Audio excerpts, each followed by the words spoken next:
Hello YouTube Pipers. Double O Rick here.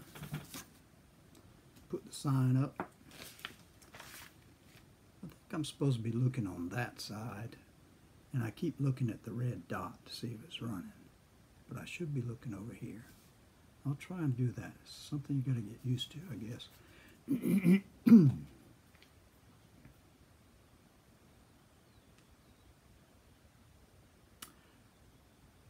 Savinelli's, Bing's favorite.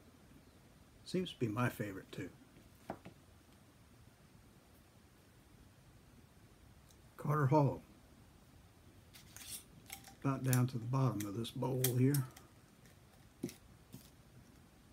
I do love the smell of that.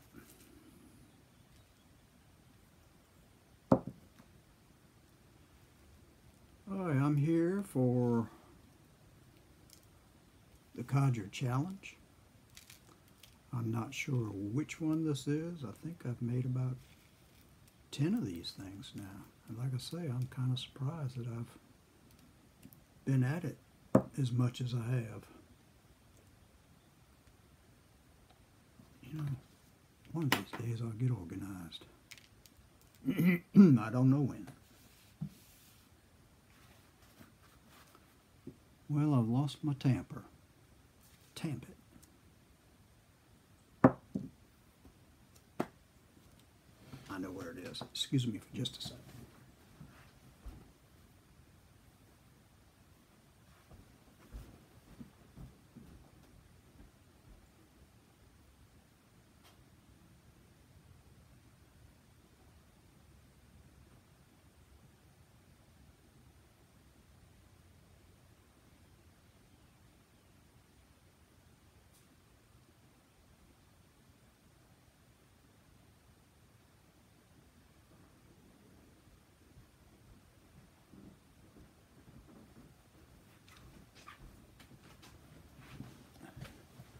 I'm sorry about that, but I don't know where it is.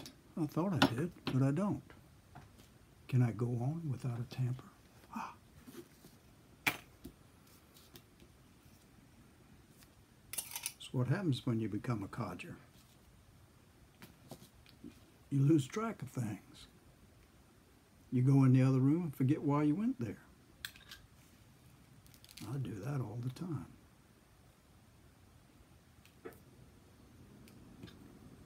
Okay, I think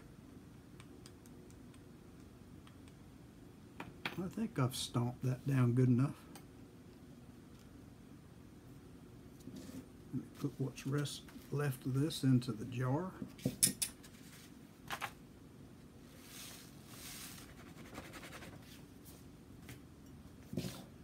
Put it aside.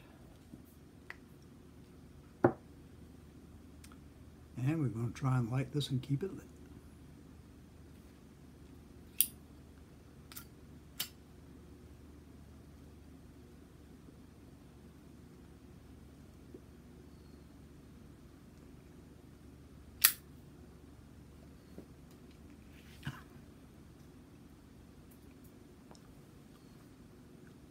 I didn't know I was going to be chewing tobacco whenever I started piping.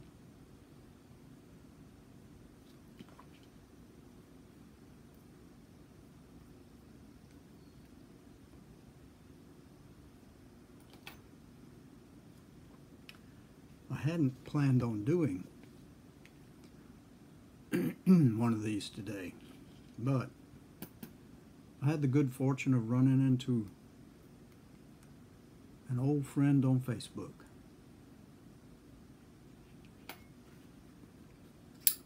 I had stopped Facebook for a long time,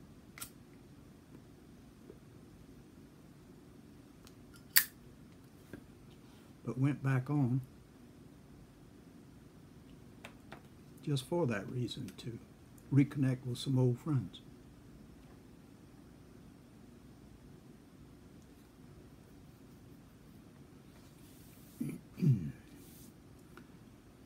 This was a friend from back in '69.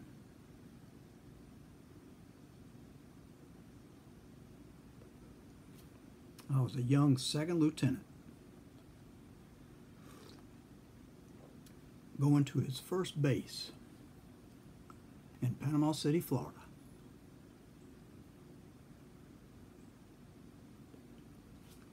I had been told I was going to be a weapons controller. I pictured myself outside an ammunition dump with a gun in my hand.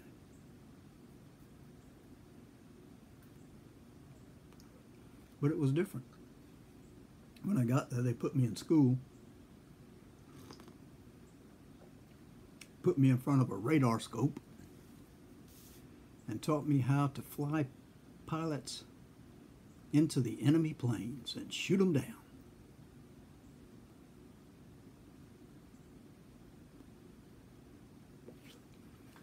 So my job was to tell pilots where to go. And many of them needed to be told. But anyway,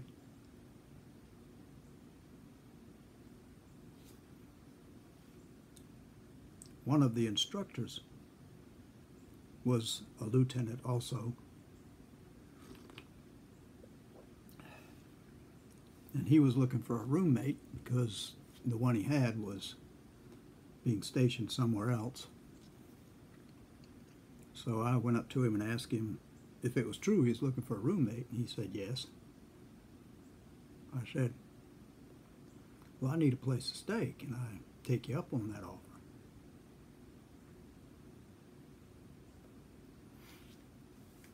And he said, well, why don't you come by and take a look at it, see what you like, see what you think. So I said, all right. I went over there. He lived in an apartment complex, had an apartment on the second floor. And when I looked inside, it looked mighty nice, you know, for what I was 23 years old,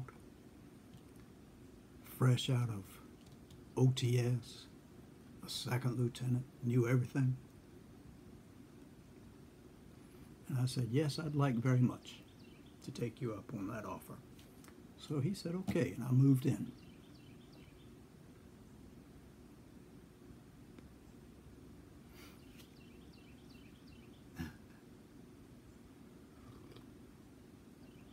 Met a lot of people in this apartment complex. It was really a nice place to live.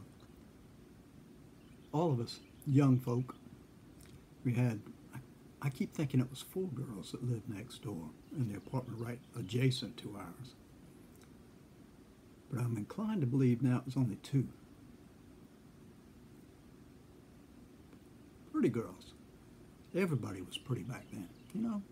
Young, pretty, shapely. Oh, good time.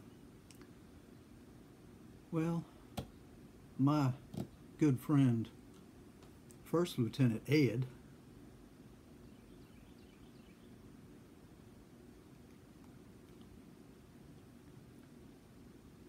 taught me a lot of things that maybe I shouldn't have known, or maybe I should have known. But anyway, it was nice. He taught me about music, or at least he got me interested in jazz. I know that. He had a very nice stereo system that we used to play. We drank a lot of beer too. We drank Budweiser. That's long before the Bud Light thing. But Budweiser, we drank a lot of. We drank so much of that that we were able to tell you what city it was made in, because there was a distinct taste with each city's product.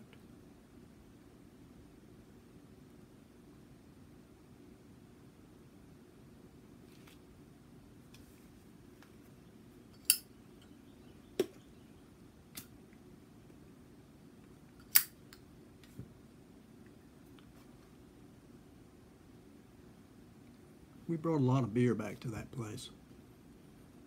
And every empty, we would stack up against the wall that was at the back of the, not at the back, but it was right in the front, right next to the kitchen. We would stack the empty beer cans up, putting glue on the top and sticking them on there. We had a wall of Budweiser beer cans. Most of them St. Louis Bud, because we found that that was the tastiest of them all.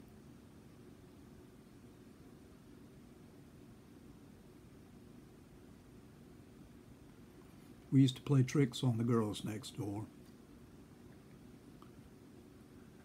They thought it was funny at times. At times, I think they got tired of us, but they were nice. I think they were school teachers.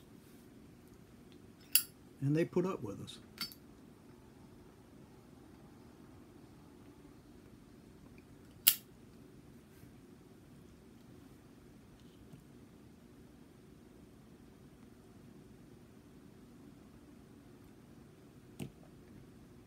Ed was a good guy, still is, from what I can tell.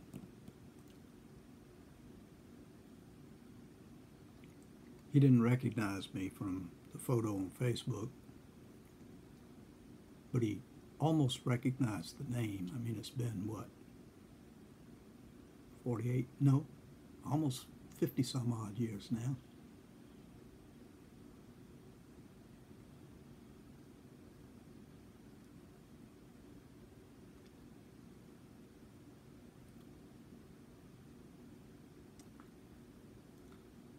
I don't know, it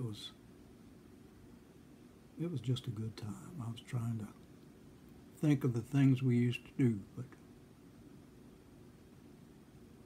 my mind's going to have to search back for those things, because it's been a long time. We had a friend downstairs on the first floor. She was a very nice lady.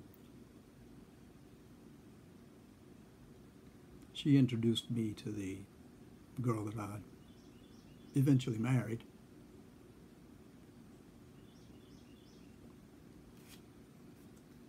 Excuse me.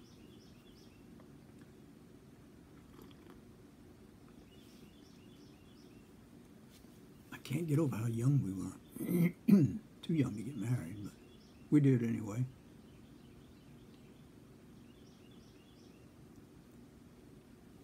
We dated for a while I was staying there with Ed.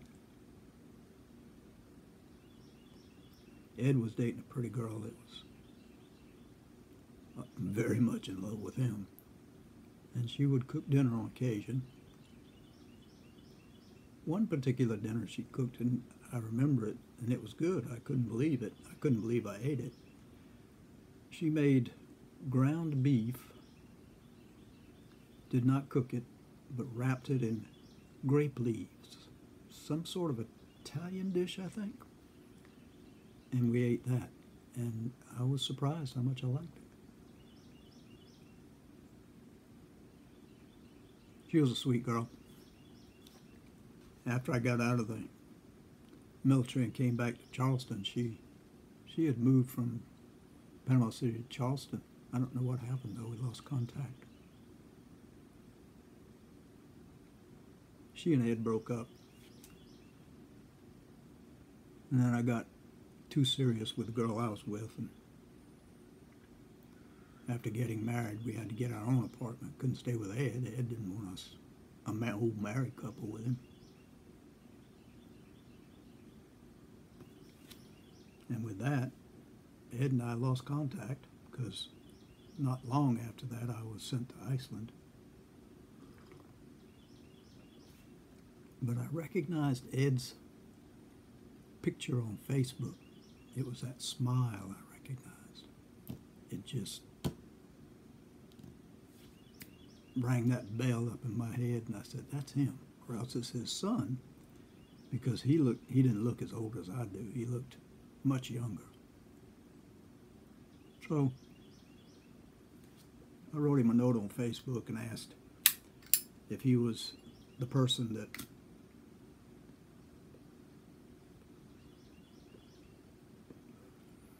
was in the Air Force in '69, living in Panama City, Florida. And he wrote back and said he was. Said, your name sounds familiar, but I don't quite remember you. So we've been writing back and forth since.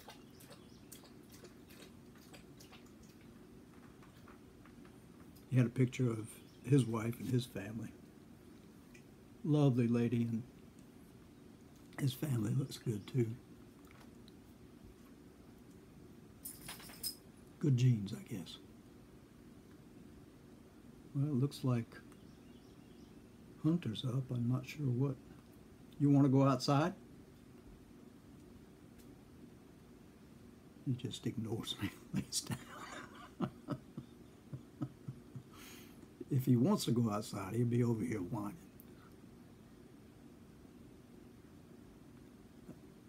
I was just tickled pink that I had been able to contact Ed again. It's been over 50 years, I think. And he and I were good friends for that short time back then. And good memories.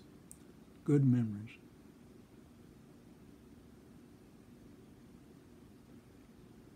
It's not very often you can find somebody that you knew way back then for a short time and reacquaint yourselves. Anyway,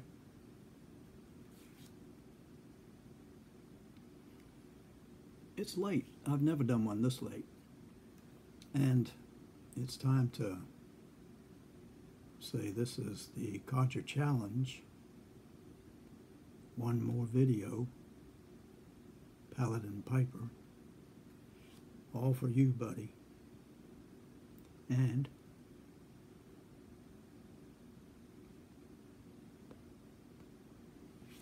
thank you, guys.